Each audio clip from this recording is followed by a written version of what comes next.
Sahabat Risponomics, kita telah lihat bagaimana produk-produk asuransi itu dikategorikan berdasarkan objek risikonya dan berdasarkan risk owner-nya. Sekarang kita lihat bagaimana produk-produk asuransi itu dikategorikan berdasarkan nature of risk atau sifat-sifat dari risiko yang di-covernya.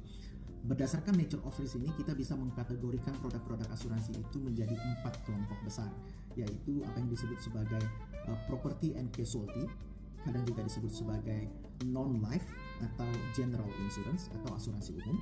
Kemudian ada kelompok yang disebut sebagai accident and health, kecelakaan diri dan kesehatan. Kemudian ada kelompok ketiga adalah life atau family. Kemudian kelompok keempat ada kelompok yang disebut sebagai credit and surety. Untuk property dan casualty atau non-life biasa disebut ini, kita bisa split lebih lanjut menjadi kelompok property dan casualty. Di bawah property kita lihat ada fire, engineering, transportation, dan miscellaneous atau aneka. Kemudian di bawah casualty ada motor plus TPL, third party liability, ada liability sendiri, dan ada financial line. Kemudian di bawah accident and health ada personal accident atau asuransi kecelakaan diri. Kemudian ada asuransi kesehatan itu sendiri. Kemudian di bawah kelompok ketiga life and family ada produk-produk mengcover mortality, kematian gitu ya. Dan ada produk yang mencoba menggabungkan antara mortality dan investment. Itu biasanya yang kita lihat di market kita, Bapak Ibu, sahabat Risponomics. Kemudian di kelompok terakhir ada credit and surety. Ini ada satu kelompok lagi yang disebut sebagai surety bond. Kemudian ada yang disebut sebagai trade credit dan ada yang disebut sebagai financial guarantee. Kita akan bahas lebih detail pada video-video berikutnya kelompok-kelompok ini, dan bisa kita lihat contohnya di polis-polis yang biasa kita temui di lapangan di market.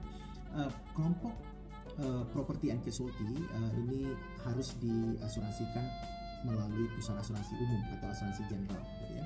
Demikian pula produk-produk di bawah kelompok life and family itu hanya boleh diasuransikan oleh perusahaan asuransi jiwa atau kalau di syariah namanya family takaful.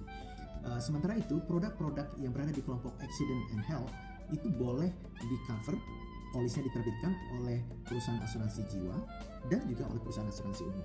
Jadi di sini kita akan lihat di market kedua kelompok perusahaan asuransi ini, jiwa dan umum, menawarkan produk yang sama terkait dengan personal accident, travel, medical dan sebagainya.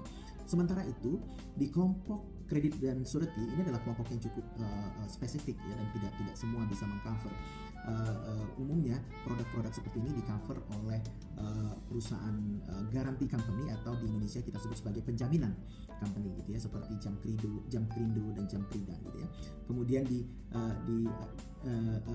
tapi di Indonesia produk-produk ini juga diperbolehkan di-cover oleh perusahaan asuransi umum, baik itu surety bond, trade credit maupun financial guarantee.